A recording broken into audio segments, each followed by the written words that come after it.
Bonjour à tous et à toutes, c'est Coralie de la chaîne Dis on joue. J'ai le plaisir de vous retrouver dans cette vidéo qui est la vidéo top 3 du mois de janvier. Ça y est, les tops reprennent. Je sais que c'est un format que vous aimez beaucoup. Donc si c'est le cas et que vous voulez soutenir la chaîne surtout, n'hésitez pas à liker la vidéo, à vous abonner. En fait, c'est hyper important pour le référencement et pour que la chaîne puisse grandir.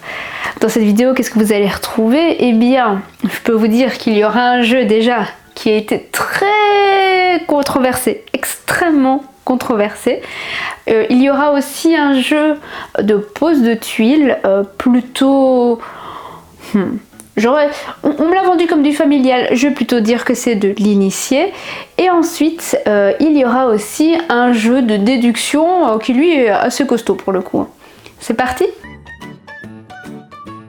Le premier jeu de ce premier top de l'année, c'est un jeu de tuiles. Bon, si vous me suivez, vous savez maintenant que c'est un type de jeu que j'apprécie particulièrement. Ce jeu, c'est World Wonders.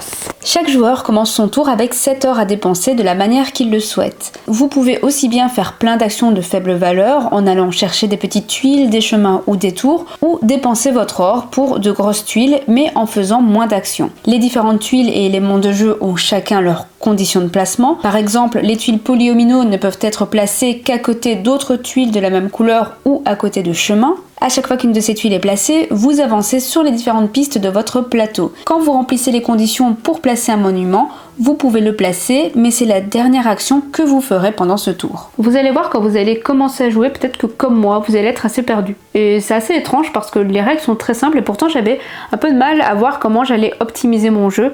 Alors je pense qu'à force d'y jouer et d'y rejouer, bon, ce sentiment-là, il va pas rester, parce que c'est pas un jeu très compliqué non plus. Mais en tout cas, lors de la première partie, j'étais pas toujours très sûre de comment jouer, comment placer mes tuiles pour optimiser tout ça. C'est un jeu initié. Alors moi, on me l'avait vendu comme du familial, mais moi je le situerais plutôt dans la catégorie initié parce que voilà, il y a quand même plusieurs points de règle, même si c'est pas hyper compliqué. J'avais quelques appréhensions parce que je me demandais quel allait être l'intérêt de jouer à ce style de jeu de tuiles après avoir fait une campagne Legacy comme My City où là il y a vraiment l'excitation de découvrir du matériel, d'ouvrir les enveloppes, etc.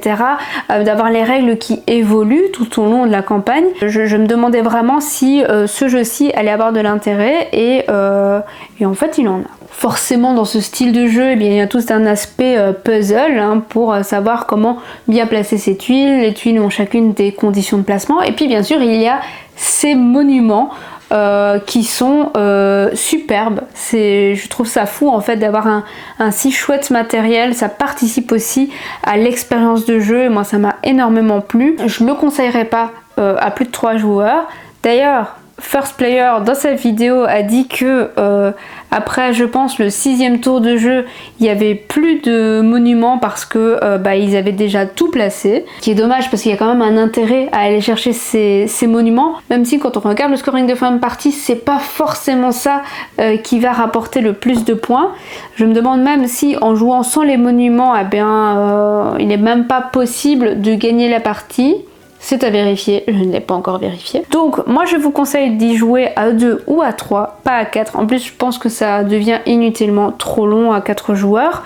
Si vous avez aimé les jeux comme My City, ce genre de jeu de pose de tuiles polyomino, je vous conseille vraiment de vous y intéresser. Moi en tout cas c'est un jeu qui m'a beaucoup plu et j'ai bien aimé tout le puzzle qu'il y avait en jouant à ce jeu. Le deuxième jeu de cette sélection, c'est un jeu que j'étais pas du tout sûre d'apprécier. Parce que on me l'avait comparé à Cryptid mais en plus compliqué et ça c'était pas une bonne idée parce que Cryptid c'est un jeu que j'avais pas aimé, que j'avais trouvé trop froid alors qu'il y a d'autres jeux dans le style que j'aime bien, style Turing Machine, mais Cryptid je sais pas pourquoi c'était pas passé. Toujours est-il que j'avais entendu énormément de bonnes choses sur ce jeu donc je me suis quand même laissé tenter. Ce jeu c'est À la recherche des espèces disparues. À la recherche des espèces disparues est un pur jeu de déduction dans lequel vous allez tenter de retrouver l'espèce disparue par élimination en trouvant les autres espèces de l'île, en sachant que chaque tuile ne peut accueillir au maximum qu'un animal et que chaque animal a ses propres conditions de placement. Par exemple, les loris seront toujours en groupe de 4. À votre tour, vous allez sélectionner l'action que vous voulez effectuer dans l'application. Par exemple, si vous voulez vous déplacer à pied, recherchez cette action dans l'application, ensuite sélectionnez les cases sur lesquelles vous voulez vous déplacer et indiquez l'animal que vous recherchez. L'application vous dira combien de fois l'animal apparaît dans votre recherche. Une des particularités du jeu est qu'il n'y a pas de tour de jeu. C'est toujours le joueur qui est le dernier sur la piste qui va jouer, en sachant que les actions vous coûteront plus ou moins de temps. Quand c'est au tour de l'explorateur, qui n'est pas un joueur, certains effets vont se déclencher et les joueurs vont pouvoir secrètement placer jusqu'à 2 jetons observation sur le plateau s'ils pensent avoir deviné où se situent des animaux afin de gagner des points en fin de partie. J'y ai joué avec plusieurs personnes, j'y ai joué tout d'abord avec ma sœur, en me disant que ça pourrait peut-être être son truc et je me suis lamentablement vautrée parce qu'elle m'a dit que c'était le pire jeu auquel elle avait joué de sa vie. Et j'ai retenté avec ma mère qui, elle, je le savais, risquait d'être plus attirée par les jeux de déduction. Et là, pour le coup, ma mère a complètement accroché, on a eu une super partie. Enfin, moi déjà, quand j'ai joué avec ma soeur, moi je prenais mon pied, il n'y avait pas de souci. Mais elle, par contre, pas du tout. J'ai beaucoup aimé la réflexion qu'il y avait derrière. Je trouve qu'il y a vraiment un vrai sentiment de satisfaction quand on arrive à déduire des éléments dans le jeu. Et je pense que, si je me positionne par rapport à Cryptid, je pense que comme celui-ci a une difficulté supérieure, eh bien, la satisfaction d'arriver à trouver des éléments est plus forte encore. Et un autre aspect qui m'a beaucoup plu aussi dans ce jeu, c'est le fait que de poser ces jetons observation pour essayer de grappiller des points en étant le premier à trouver telle ou telle espèce dans une zone, donc sur une tuile.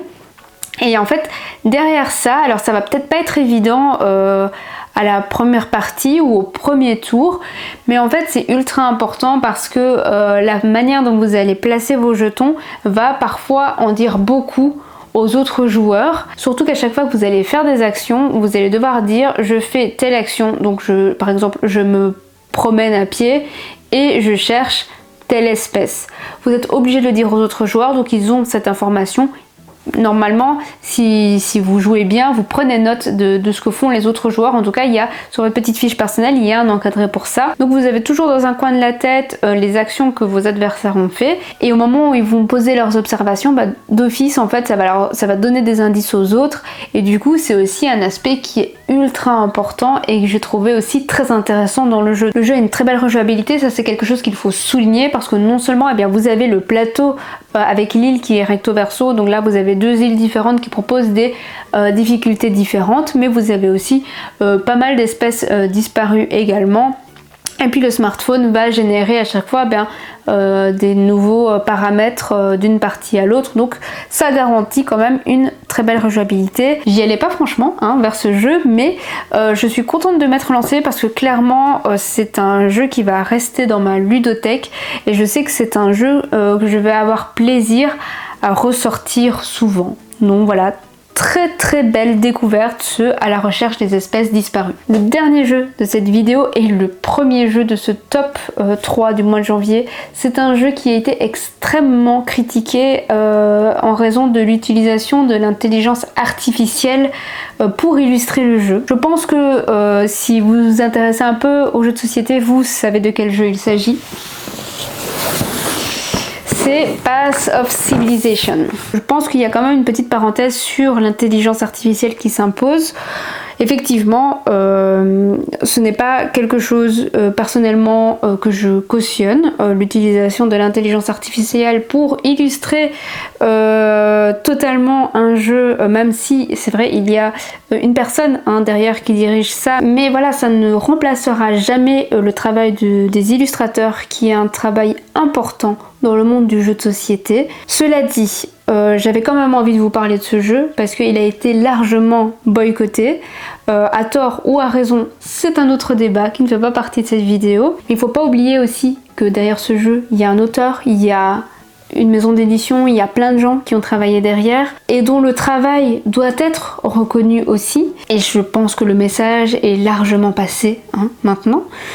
Donc ce que je vous propose, c'est de voir ensemble ce qui se cache mécaniquement derrière ce Path of Civilization. Au cours de 9 manches, vous allez traverser les différentes périodes de l'histoire pour mener votre civilisation vers la prospérité. Chaque manche est divisée en plusieurs phases rappelées sur le plateau personnel des joueurs. Et ça commence avec le choix des cartes à mettre en jeu. Vous aurez toujours 5 cartes pour 4 emplacements, ce qui signifie qu'une carte sera toujours défaussée définitivement. Les cartes vous donneront différents types de ressources. Celles placées sur la gauche vous donneront la possibilité de placer des cubes dans les différentes coupelles au centre de la table, et celles placées sur les emplacements de droite vous feront avancer sur la piste de technologie pour acheter une carte à utiliser lors de la manche suivante. La manche se termine soit sur un défi, soit sur une bataille, ce qui donne une direction à chaque manche. Path of Civilization, c'est des dilemmes constants. Donc vous allez voir que chacune des 9 manches est rythmée par plusieurs phases de jeu.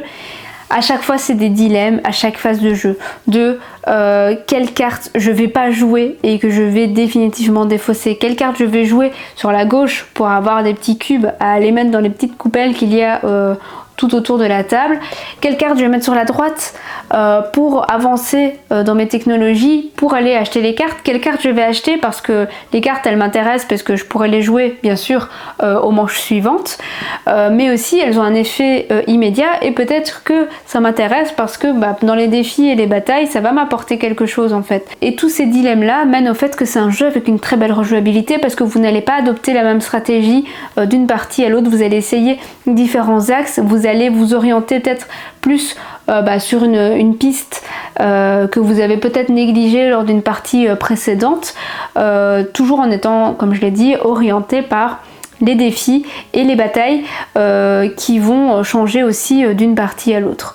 C'est un jeu qui est ultra dynamique parce que c'est du simultané, vous pouvez jouer jusque 5 et ça va pas ralentir le jeu spécialement vu que tout est simultané, donc voilà, il y a beaucoup de bonnes choses dans ce jeu. Comme j'ai dit, c'est un jeu qui a été largement boycotté. Alors, à tort ou à raison, c'est pas l'objet de cette vidéo, mais les faits sont là, ce jeu a été boycotté. Et alors que derrière ce jeu, en fait, se cache un jeu qui est vraiment excellent. Et je sais que, personnellement, si j'y avais joué l'année dernière, je sais qu'il aurait été dans mon top de 2023 pour toutes les raisons que je viens de citer et aussi parce que en fait on a adoré jouer, j'ai immédiatement voulu y jouer après ma première partie et c'est un jeu que depuis lors que je garde toujours dans un coin de ma tête, j'ai envie de le faire découvrir aux autres aussi. Donc voilà, c'était Path of Civilization, le numéro 1 du mois de janvier. J'espère que la vidéo vous a plu, n'hésitez pas à me dire en commentaire si vous avez joué aux jeux que j'ai présentés dans la vidéo, si vous les avez aimés, si au contraire vous les avez pas du tout aimés. Je pense que par exemple à la recherche des espèces disparues, c'est d'office un jeu qui va pas plaire à tout le monde. Dites-moi aussi quelle était votre belle découverte du mois de janvier. Voilà, ça m'intéresse, tiens. Comme d'habitude, si la vidéo vous a plu, likez, partagez autour de vous, abonnez-vous et puis pensez à activer la petite cloche pour être tenu au courant de toutes les sorties vidéo sur la chaîne. Cette fois-ci, je peux pas trop vous teaser sur la prochaine vidéo parce que je suis pas encore sûre de quelle vidéo va sortir, mais ça sortira bientôt, c'est sûr. Allez, salut!